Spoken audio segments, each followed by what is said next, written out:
Marijuana may be legal in some states, but it is still very difficult to advertise. Legal marijuana states have strict guidelines about where marijuana ads may be placed.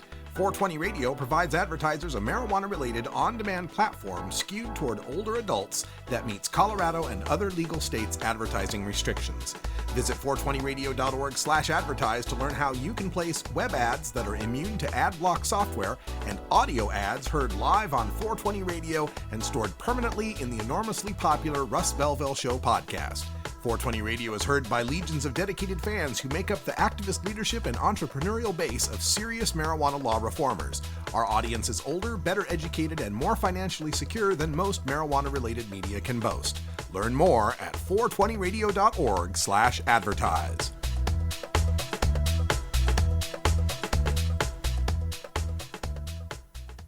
Well, hello everyone. Thank you for being here today. Thank you for letting me join you here today. I'm Ann Leininger, and I've had the pleasure and the really interesting experience in the last 6 months to be co-chairing the legislature's committee on implementing legal marijuana in Oregon. I think to help frame my remarks, I'd like to give you some background on me. I'm a transactional attorney by training. I worked as general counsel for Oregon Ironworks for a couple of years, worked representing developers of affordable housing, and worked for the Meyer Memorial Trust, which is a foundation that serves Oregon and Southwest Washington, making debt and equity investments and structuring and underwriting investments in real estate development projects largely that have a community benefit purpose. So I bring and I'm a former litigator with the Sierra Club Legal Defense Fund, so I bring some interest in environmental issues, project issues, and small business issues. I also am from Southern Oregon, which is affectionately known by many as the Emerald Triangle. I grew up in Ashland, and my family has lived in Southern Oregon for 6 generations. So we are long time, early in Rogue Valley people who unfortunately bought less land than you would ideally have had in retrospect. But my frame of reference is one of having grown up in like a West Berlin of progressivism within the Rogue Valley in Jackson County, Southern Oregon, which is not as progressive, right? But my family had a rock crushing business, which is also not progressive, but important. It's a natural resource extraction economy there in Southern Oregon, right?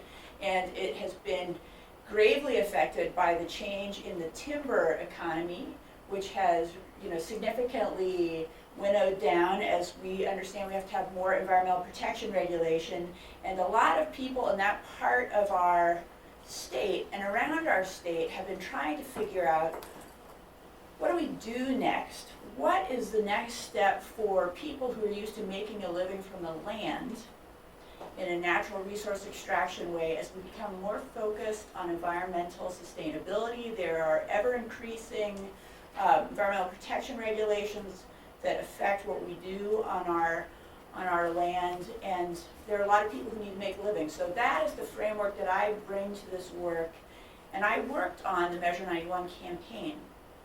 So I was an active and public supporter, both because I think we need to find good ways for people all around our state, and particularly in some of our natural resource dependent parts of the state, who are trying to figure out where economic opportunity lies next, to have good jobs.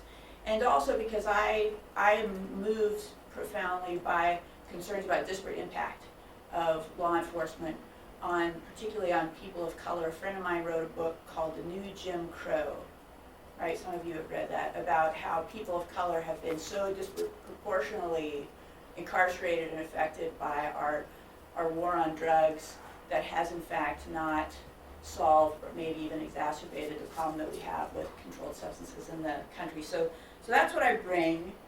And I also bring this PowerPoint, which I will now attempt to use. Hey, all right, I'm going to talk about the economic, cultural, legal context.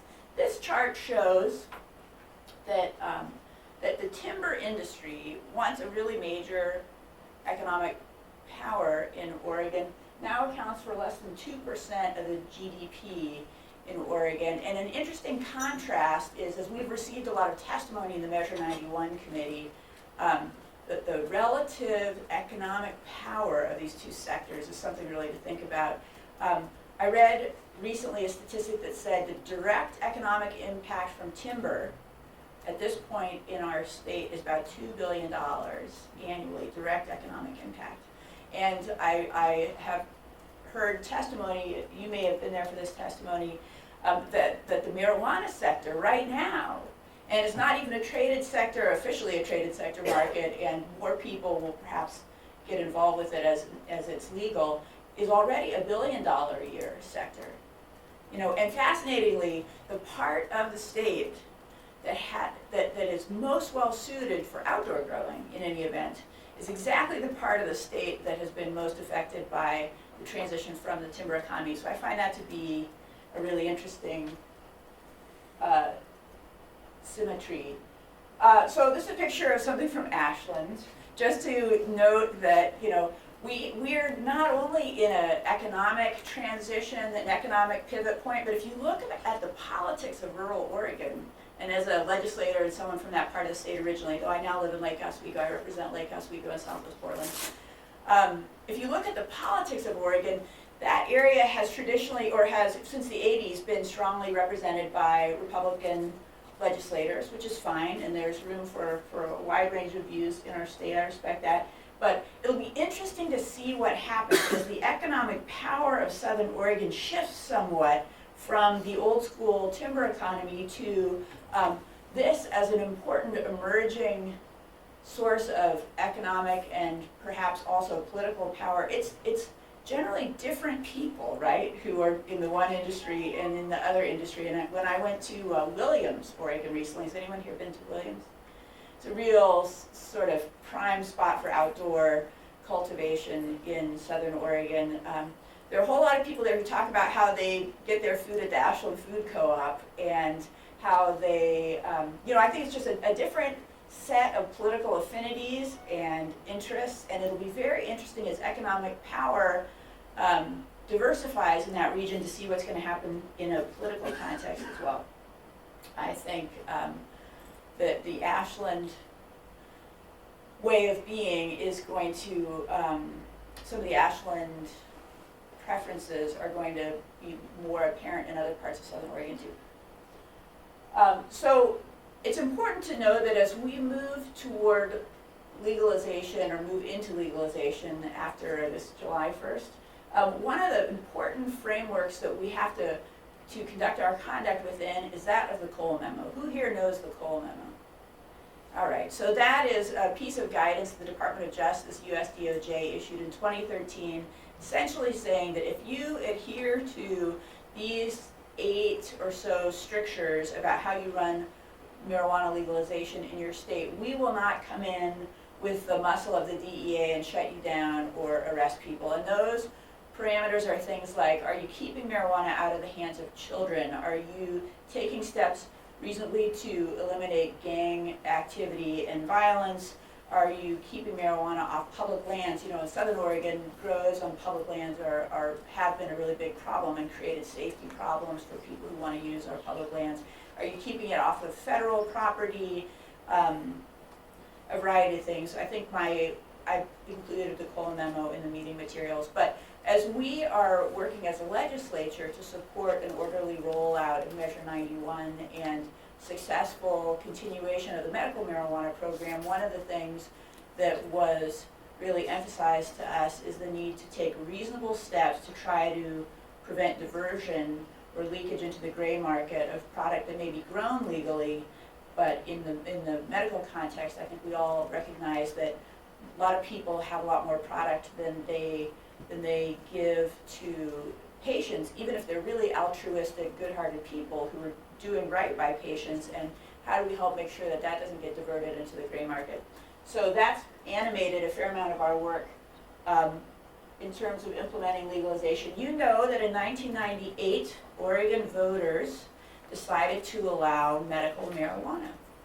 And in allowing medical marijuana, Oregon has joined 23 other states that allow medical marijuana. And It's been a robust and very successful program that the legislature has, as far as I can tell, tweaked and evolved quite a bit over the last 10, 12 years.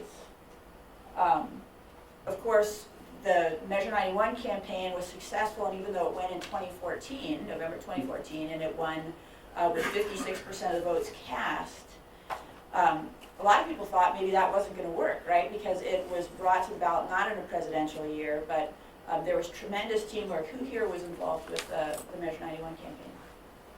All right, nice work. And it's an exciting transition for our state. So now we join 4 states and the District of Columbia as states that allow legal adult use marijuana. And in 2016, we expect at least 5 other states, including California, Massachusetts, California, Massachusetts, Nevada, possibly Maine, and one other, anyone, are going to have these measures on the ballot also. And so, we are definitely heading into a time when legal, responsibly used adult use marijuana is going to be legal across the country. And when that happens, the state legislature wants to make sure that Oregon businesses have an opportunity to be at the forefront of the new traded sector opportunity. It's already $1 billion annual business, and Oregon is perfectly situated to be a prime producer in this new market. And so we've been working to create a legal framework that will let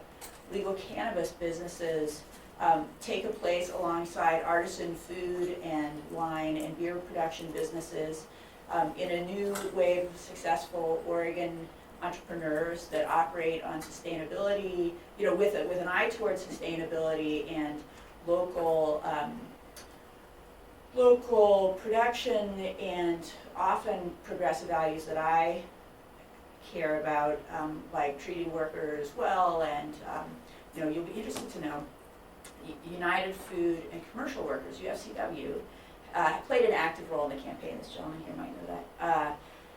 They played an active role in the campaign because they care about workers having good jobs with health insurance and other benefits and being treated well and making a decent salary. And from what I understand, they've entered into one agreement already with an integrated cannabis business that has grow, distribution, and retail sites in the medical space that's going to really give voice to a lot of those values. So it's kind of an opportunity for us to create a really exciting new sector that operates with the values that a lot of us share, a lot of the cannabis entrepreneurs share, that I think align very much with the core values of Oregon. So it's really extremely exciting in that way.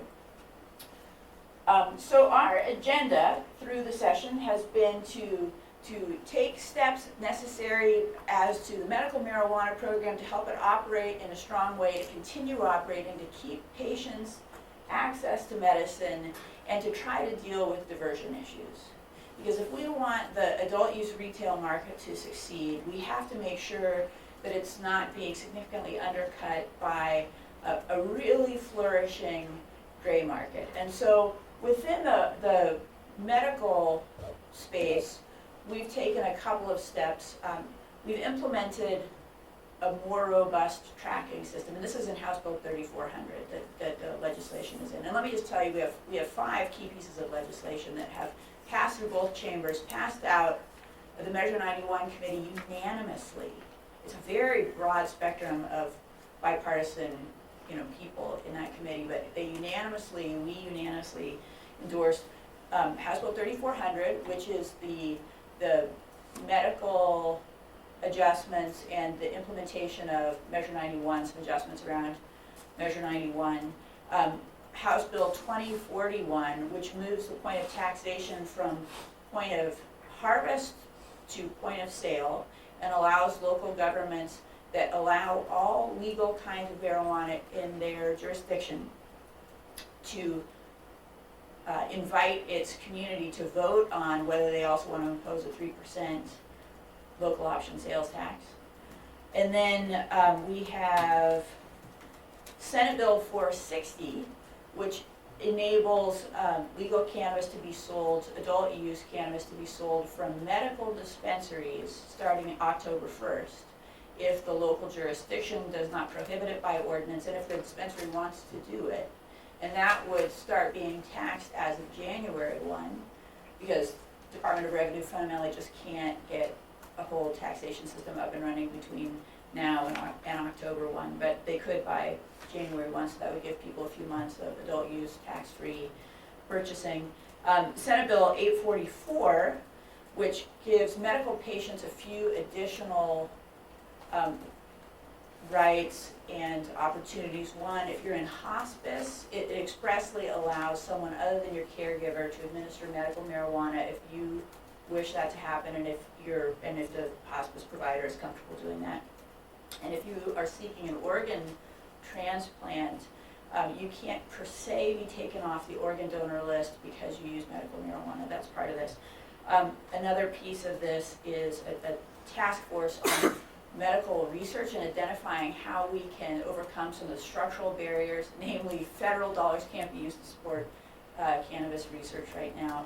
So how do we overcome those structural barriers, and how do we help necessary and useful cannabis medical research move forward? I think a lot of us agree that we want to know more about what the helpful properties are. We want to know more about any harmful issues that we need to be aware of. There is a strong feeling within the public safety community that we want to understand a little bit more about how we can reasonably deal with driving while intoxicated issues. And that meets up against the strong desire by many of us to prevent unduly intrusive ways of detecting cannabis in the system.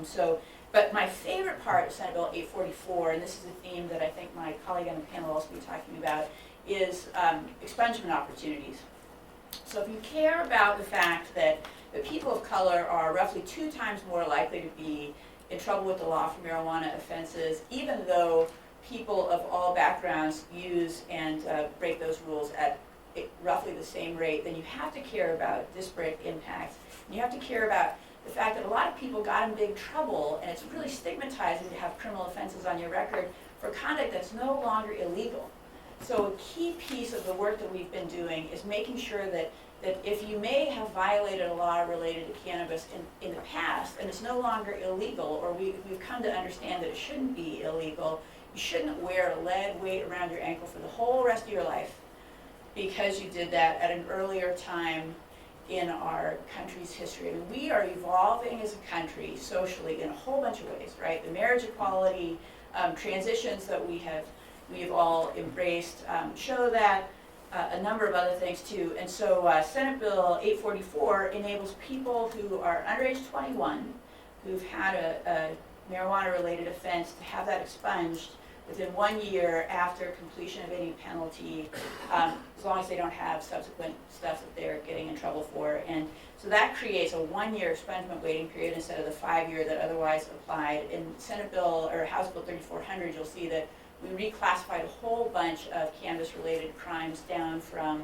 Class A felonies, Class B felonies to misdemeanors, or in some instances, Class C felonies, which is the smallest kind of felony. And in many instances, we reduced the waiting period for expungement down to 3 years from 10 years. So I personally feel like that's a really important thing. And fundamentally, the fact that we were able to get this committee of legislators that includes, the Senate minority leader, who's fabulously smart and charismatic, but much further to the right than I am on environmental issues, Jeff Cruz from Roseburg, Peter Buckley, who's very progressive, Floyd Przonski, who's very progressive, and everyone in between to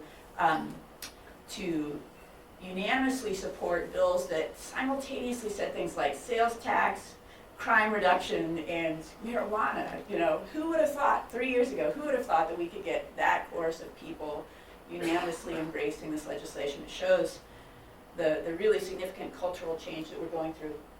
So that's a bit of a snapshot on changes we've made in the medical marijuana framework. Enhanced tracking, efforts to protect existing dispensaries, some plant limits, but with grandfathering provisions in, so that if you've grown, most everyone that we identify grows under 100 plants right now, because I guess federal law kicks you into a more significant penalty category if you go above 100 plants. So 96 plants was the ceiling that we identified.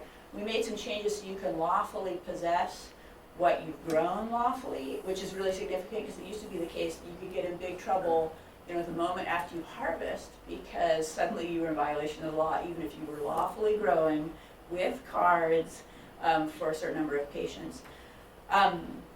And we've tried to make the tracking system not too onerous, because we want to make sure that the mom and pop growers, the small growers who may be doing this work right now, and there's an influx of much more sophisticated, well-capitalized businesses coming in, and that's part of the business process. But we want to make sure that we don't make compliance with some more rigorous rules so onerous and so costly that businesses that want to come in to a regulated system just can't do it because they don't have the money, and it's an extremely alienating level of regulation. Now, whether we hit the sweet spot on that is to be determined, but we made a conscious effort to make the medical program one that is prudently regulated but not excessively regulated, such that it pushes people away from wanting to comply.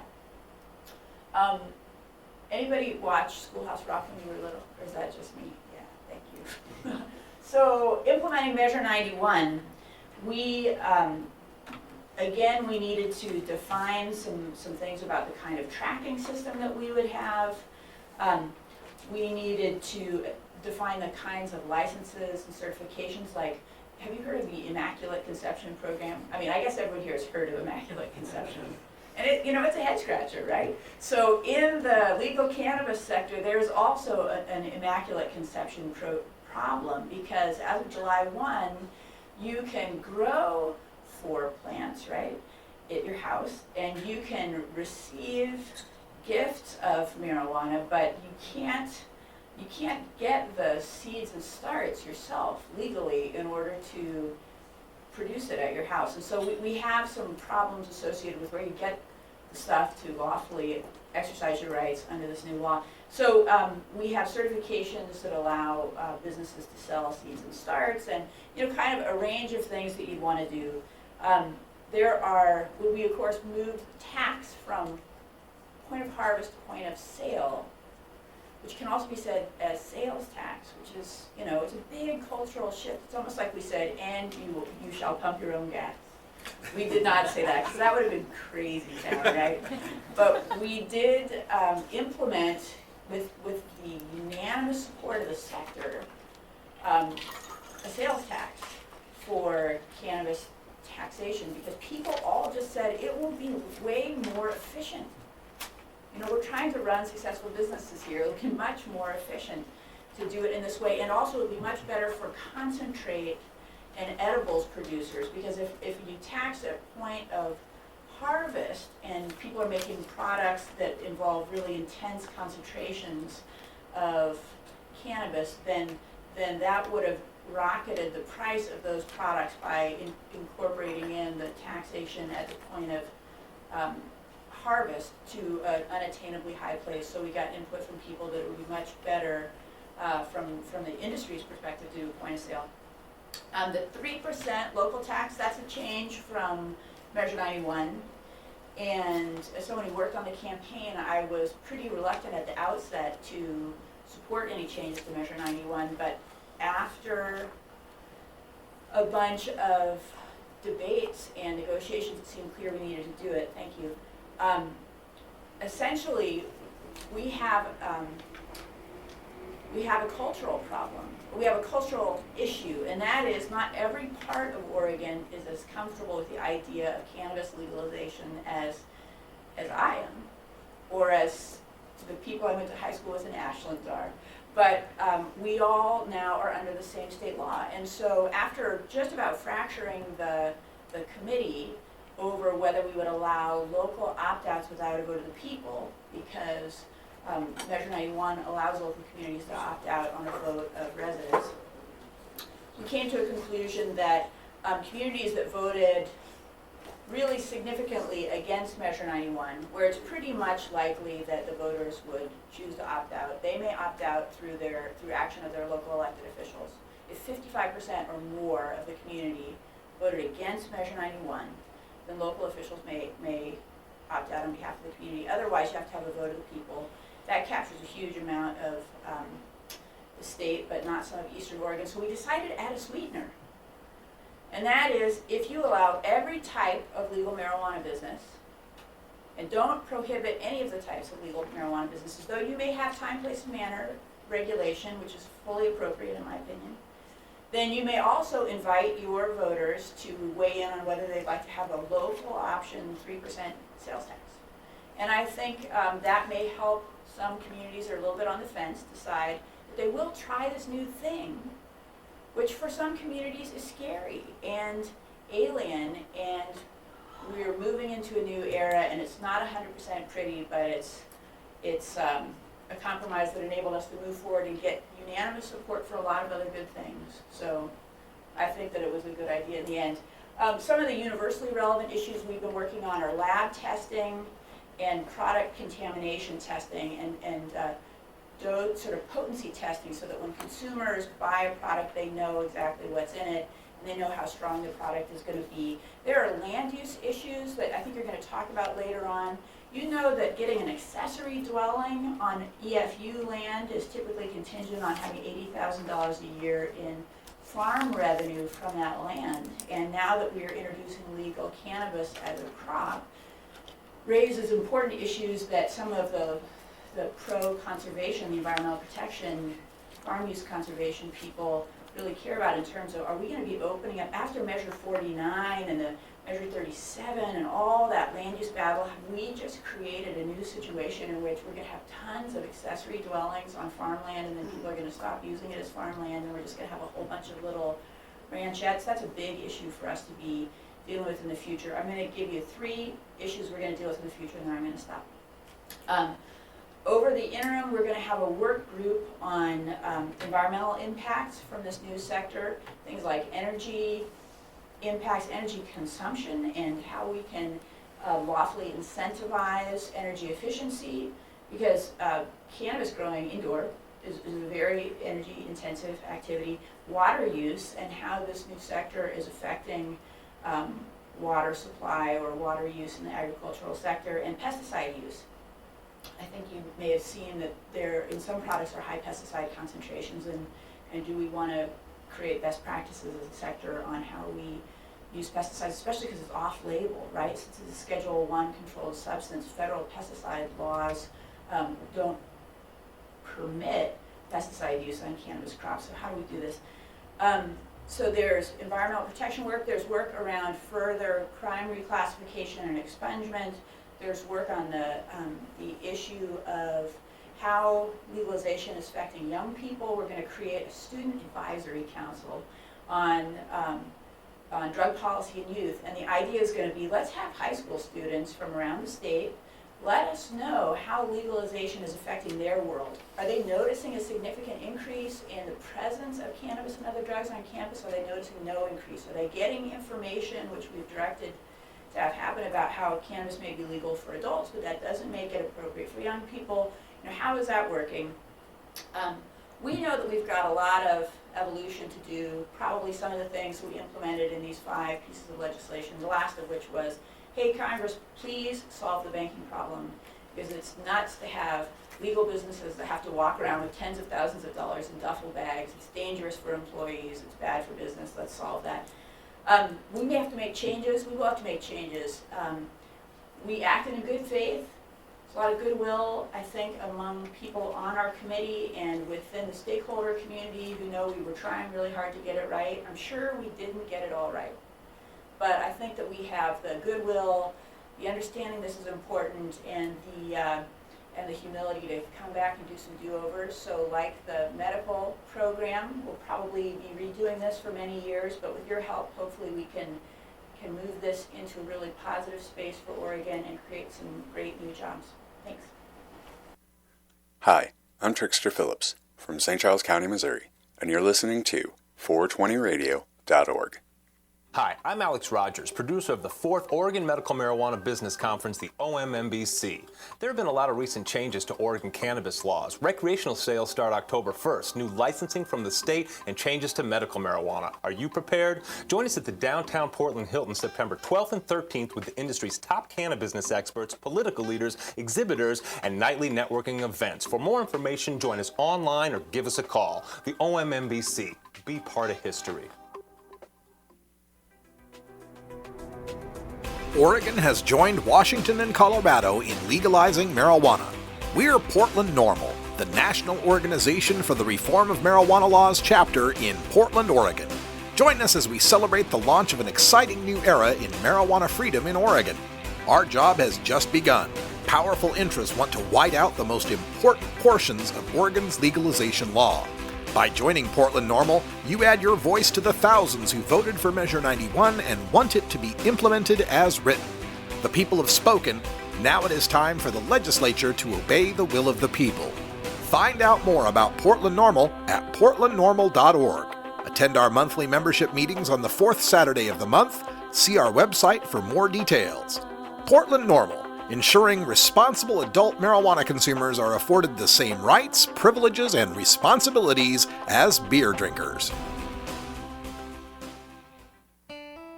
Imagine life without taxes. Let New Era Certified Public Accountants, neweracpas.com, handle your Cannabis 280E and tax strategy. Get your business prepared with New Era CPA's Cannabis Finance Bootcamp. neweracpas.com. With years of experience in the industry, we are one of the nation's leading accounting firms for growers, dispensaries, and ancillary companies from Washington to California. neweracpas.com.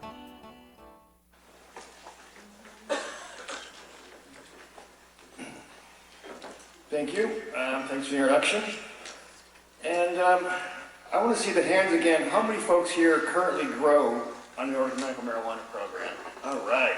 That's a lot of folks. And so I want to hear from people to make sure you're doing it correctly. How many folks here, how many plants can you have per patient? Mature plants? 6. Wait, I didn't hear that. 6. All right. And then how many patients can you as a grower grow for? 4. All right. And then how many growers can be on one piece of property? Unlimited. 4. All right. Unlimited. That's correct. I just want to make sure that people know, because that's one of the common questions that I get at my office all the time, is that people want to know what the current is, and people always think, well, wait a minute, maybe, only 6 plants, can I have an extra one?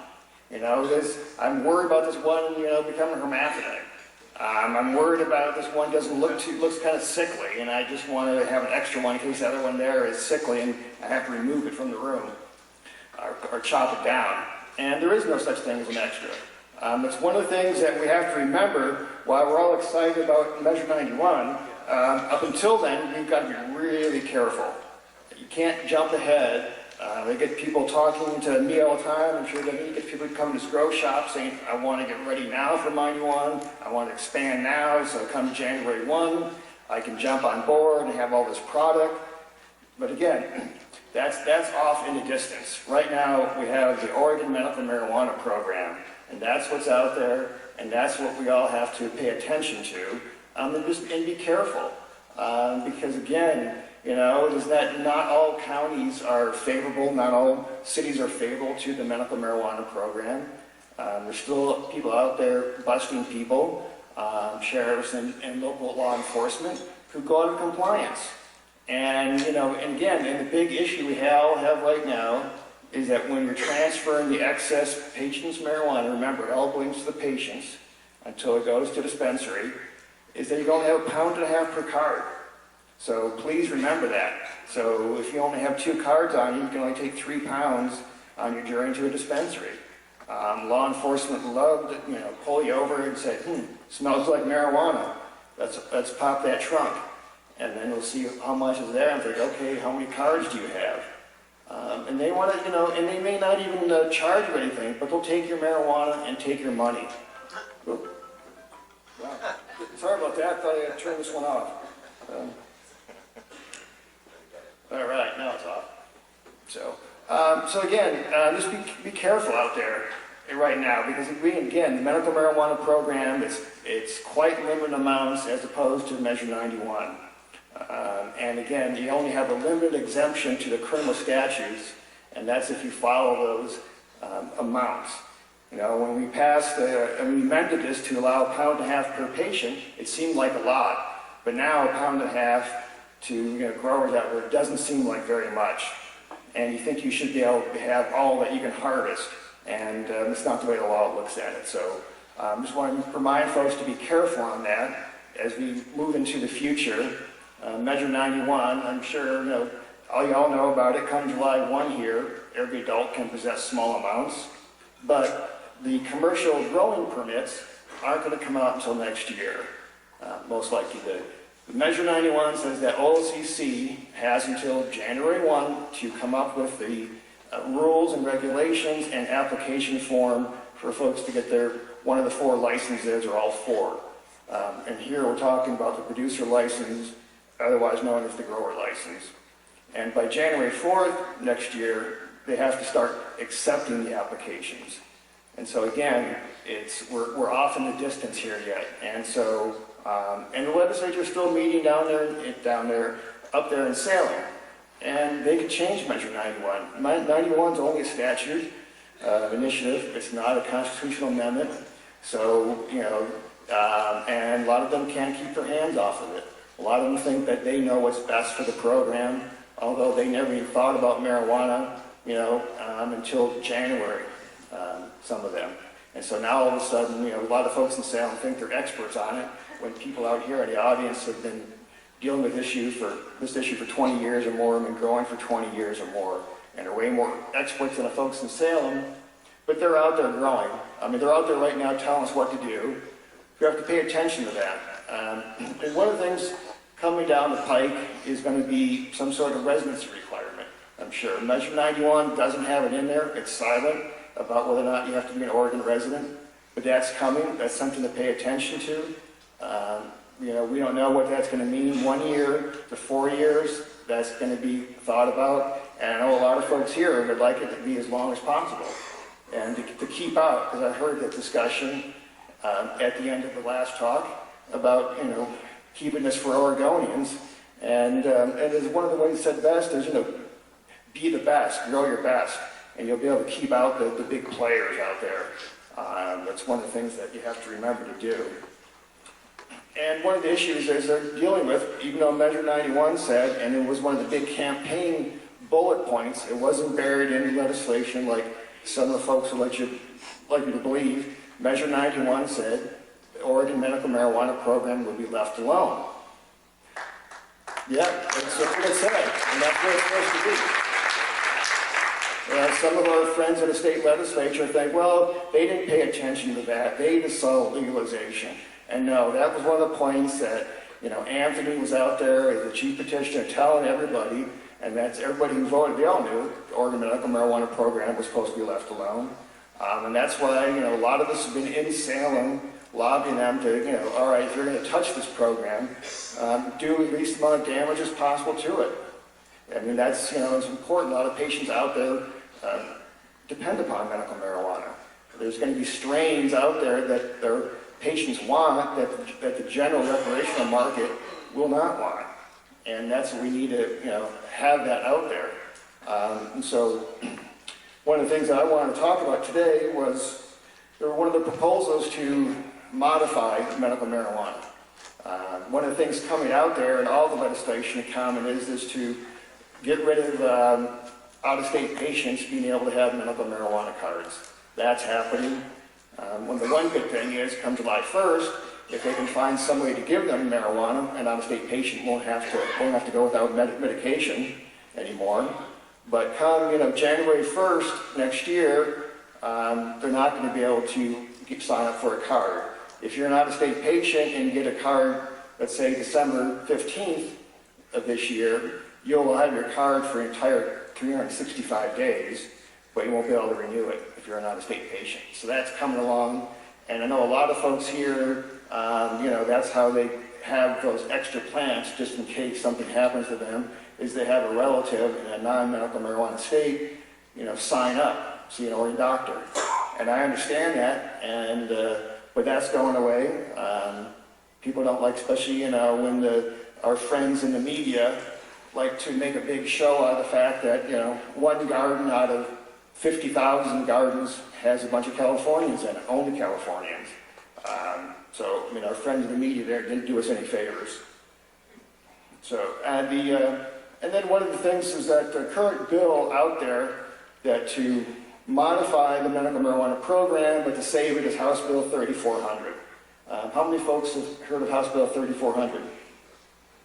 Okay, some of you have. And that's one that's out there that Peter Buckley introduced. And some of us folks here in the room have had some input into this bill and are continuing to help him refine that bill. And I want to talk about some of the things there and how that compares to commercial marijuana production under Measure 91. Under Measure 91, it's going to be, once you get your license, the $250 application fee, and then if they approve you, $1,000. And it's going to be, at this point, the same criminal background check as they have now to be a medical marijuana grower. If they look for a conviction for manufacture, delivery, controlled substance, Schedule 1 or 2, and look in the last 5 years to see if you have one. Then if you have 2 in your lifetime, you're permanently banned. That's something that needs to be changed. Why should something that is now legal keep you from doing it just because it was illegal in the past?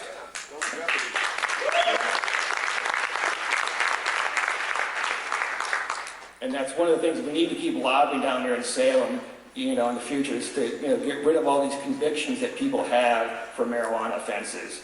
There should be total amnesty for all marijuana convictions. Woo!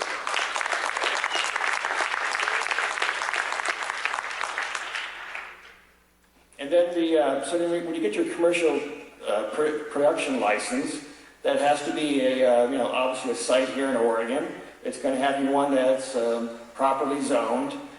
People who now grow in a city in their garage or an extra building having a garage in a basement, that's not going to be allowed anymore because that's currently under medical. It's not really traditional. It's not a business legally. It's just something you're doing. And so therefore you can get away with doing it in your basement or in your garage in a city. But now that it'll be a business, you can't carry on a business activity in your basement or in your garage in a residential zone. They will allow this in the rural residential zones because there's always been sort of lots of small businesses in rural residential zone. And as Jim would say, one of the reasons people are now looking for EFU land, exclusive farm use land. Because that's one there if you want to grow outdoors or even buy that land, even put greenhouses on it or pole barns. And let's see here. The Russ Belville Show is proudly sponsored by the Marijuana Business Association. The MJBA, called by NBC News the Cannabis Chamber of Commerce, is the fastest growing business association in the fastest growing industry in America. I've been working with the MJBA for years, and I personally invite you to join the MJBA. MJBA also publishes the popular MJ Headline News on Facebook and the MJNewsNetwork.com, and Marijuana Channel 1 on YouTube. Visit mjba.net for more details. The Fingerboard extension has fretted instruments to enhance your creativity. It has new and used guitars and banjos from beginning to high class. The Fingerboard extension has National Resophonic, Husson Dalton, Larrabee, Heritage and Recording King guitars, and Mike Ramsey, Wildwood, Gold Tone and Recording King banjos. The Fingerboard extension also has drum stuff, used gear, and parts. Stop by the Fingerboard extension, downtown Corvallis, Oregon at 120 Northwest 2nd, or check out the inventory on the web at fingerboardextension.com and reverb.com. Get.Buzz. .Buzz is the internet platform that fuels community interest, excitement, and new experiences. .Buzz is the premier online destination for internet users seeking the latest news on a variety of topics. .Buzz appeals to groups active in blogging, communications, journalism, advertising, and marketing. .Buzz offers registrants a stronger alternative to the shrinking namespace of existing top-level domain names, such as .com, .net, and .org. Get your name now at get.buzz. Okay, there you go. And this is Rick Cusick, and you're listening to 420 Radio. Hi. Hey. Good afternoon, Eugene. Eugene in the springtime. It's wonderful to be here, and I'm so grateful to Alex and Ngaio and Anthony Johnson and Debbie Goldsberry for putting on these conferences. I speak at a lot of business law conferences, but this is the only one that combines activism and business information. And, I was so impressed with what Chelsea had to say. I want to share with you that Keith Straub, who's the founder and still the legal director at Normal, likes to say if, the best thing you can hope for is that you leave a conference with one new thought. And I hope the one new thought is what Chelsea is saying to y'all, which is it's critically important that you be involved in a positive way in your community. It is the thing that's going to change it, because that's where the war is playing out in Oregon. In the implementation of House Bill 3460, even before 91 went into effect, that's where it's playing out. I'm going to talk about that a little later. I did want to follow up also on something that Alex mentioned. Listen, Measure 91 is about this. It's about that July 1st, everywhere in Oregon, a person who's 21 years or older can possess an ounce of marijuana in private legally. That's what it's about. It's about any adult 21 years or older can grow 4 plants, have 8 ounces, have 72 ounces of usable liquid, 30 ounces of solid, and an ounce of oil. And it's about legalization. The industry part of it, the part that we're all gathered together to talk about, is the portal through which it became possible to achieve what is so far the most dramatic cannabis law reform in the country. But it's not the important part. Freedom is the important part.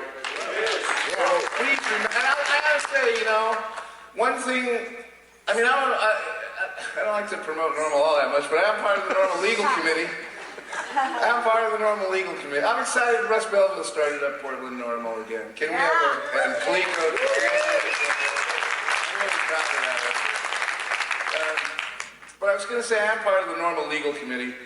And, not everybody in the Normal Legal Committee is a consumer, but most of us are. And I found in the industry it's like that as well. And that it's not people who say, I'm going to make $1 gazillion, this is what I want to do. It's people like Chelsea who are motivated by compassion. That there's an opportunity to make money doing good work. And so God bless you all for that.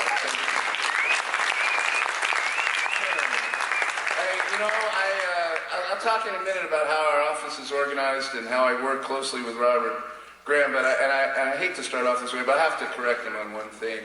Extractions are only lawful at grow sites because under the definition of manufacture is extraction. And extraction is manufacture. You can only manufacture at a grow site. You can't have a grow site at a dispensary, or really a medical marijuana facility. So you can't extract at a facility. You can only extract at a grow site. And then I have these announcements. Are there any other lawyers here besides me still? Could you stand up if you're, I can't even see everybody. Hi. Can we have a round of applause for the cannabis lawyers? Alex said, I love Alex to death, and I appreciate the hell out of him giving me an opportunity to speak to y'all. But it's bullshit to say that it's just Robert and I. There's lots of good cannabis lawyers, and what Steve D'Angelo said is true. There's plenty enough work for all of us, So there isn't any reason for us to be like that. And I want to tell you about 2 exciting new lawyer things. One is, did you see, Leah, where those people were? Yeah. Could you go? So Leah's going to come back to y'all because we're starting, within the Oregon State Bar, there are different sections. There's an aviation law section, an appellate law section, a criminal law section. We're starting a cannabis law section. Yeah. And it requires signatures, and even though the campaign's over, signature gathering isn't over, and so Leah's going to take care of that now. And then I'm really excited to let you know that this Thursday night, or afternoon, 4 o'clock on Thursday, in Berkeley, California with me on Skype is going to be the founding board of directors meeting of the Cannabis Bar Association. Yeah.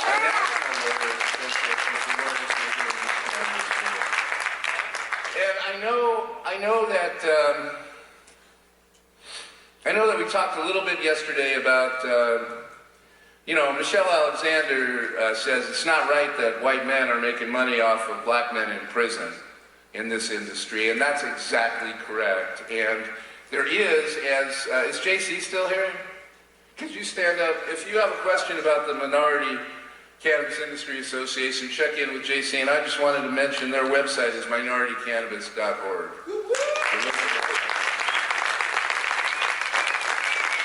So my name is Leland Berger, and I am the sole member of an LLC called Oregon Cannabis Business Compliance Council. I've been practicing for 32 years in April, which is longer than anybody else. I've been working on this, I'm trying to free the weed for the last 20 years. And about 4 years ago, when I was working some with Voter Power at Measure 74, which was a regulated supply system bill, people started coming to my house where I was working out of to say, well, if this passes, what do I need to do to be in compliance? And so a couple of years ago, I guess not last December, 2 Decembers ago, I started Oregon Cannabis Business Compliance Council, LLC. And one thing that was interesting about it is that I don't mind meeting with people, with drug war victims, people who've been arrested and prosecuted in my home, but I didn't think business people, I have enough trouble with people taking me serious anyway, but I was worried they wouldn't take me seriously if I was meeting them at the house, and I decided I needed an office. And about 3 years ago, Leah Flynn, who's my legal assistant, office manager, industry insider, and pot snob, started organizing my life, and we went looking for places, and we found a place, and we put an awful lot of work into it. I had to find another lawyer, Ann Whitty, to help sublet one of the offices. And at the very last minute, after like 2 weeks of trying to figure this out, the landlady says, well, it's just one more thing, but it's a deal breaker. I said, what's that? She says, well, you can't be, or put a sign up that says Oregon Cannabis Business Compliance Council. I said, why not? She said, well, it might offend other tenants. And I said, well, that's bigotry. And she said, no, it's not. And I said, well, what if I had decided to shift my practice away from criminal law and look after the rights of gays and lesbians and transgender people and bisexuals and open homosexual law? And she said, well, that's different. And I said, no, it isn't. And so we didn't rent there. We rented somewhere else. And I didn't wake up one morning and say, well, I've been practicing criminal law. I can advise about business formation. I know all there is to know about intellectual property, about zoning and everything. So what I've done is I've associated with different lawyers around the state. Cole Haver in Portland does business formation work as part of an association that we have. He is Voodoo Donuts corporate counsel, and he and I went to law school together, and 35 years ago, and he's an art law guy by trade, so he does intellectual property work statewide. Robert Graham knows securities law, and he does that statewide, as well as business formation in the southern part of the state, as well as co-chairing trials that we've had down there. Ross Day is a property rights activist. And so he helps out with zoning, because you're going to hear how they're fucking...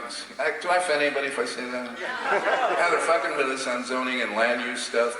He knows that stuff. And I could figure that out, but he's got these relationships that are so critical that, like Chelsea mentioned about Brian. And then this young woman from Wisconsin who went to Marquette, went to law school in Minnesota, came out here and worked with some of the criminal lawyers for a while, went back to school, got a LLM, a master's degree in environmental law with an emphasis in hemp.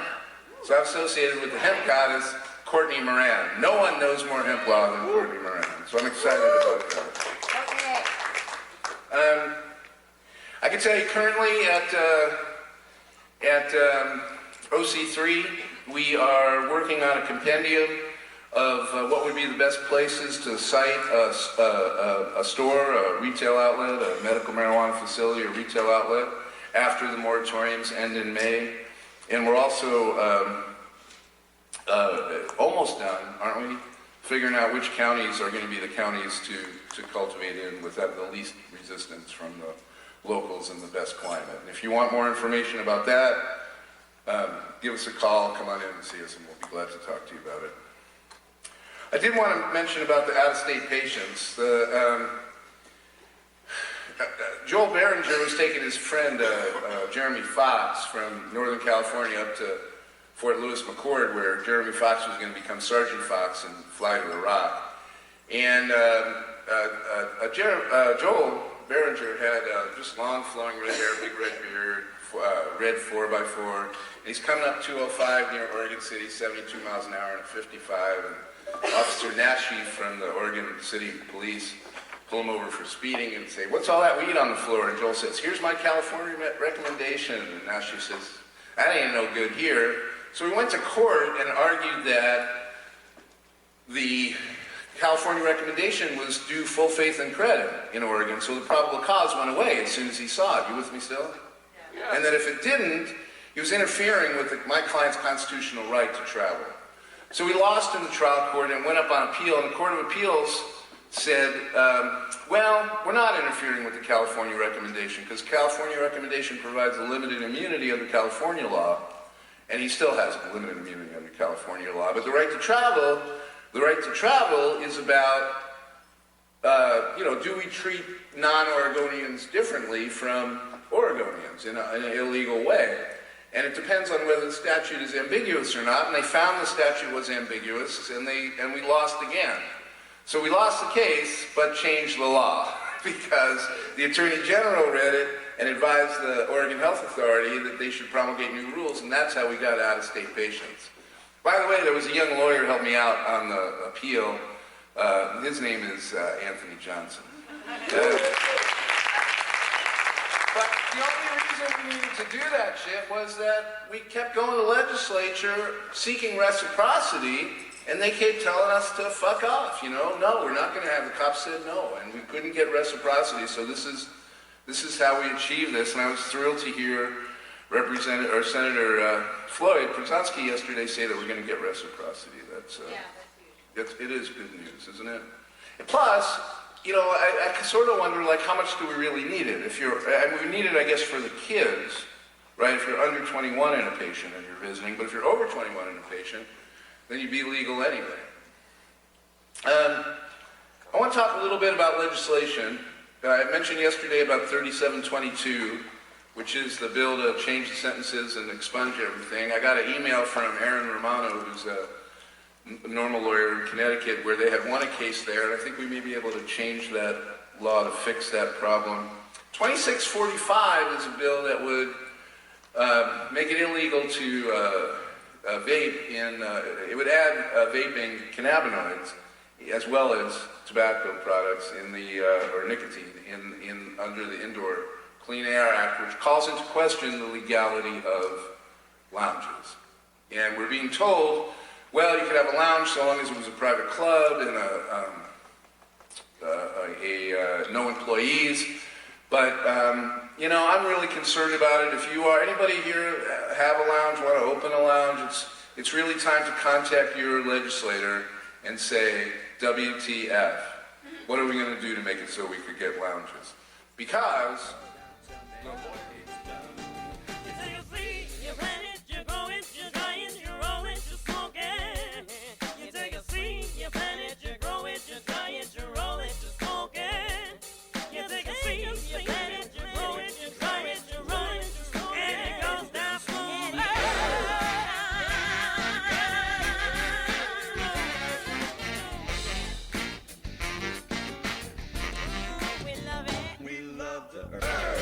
So you got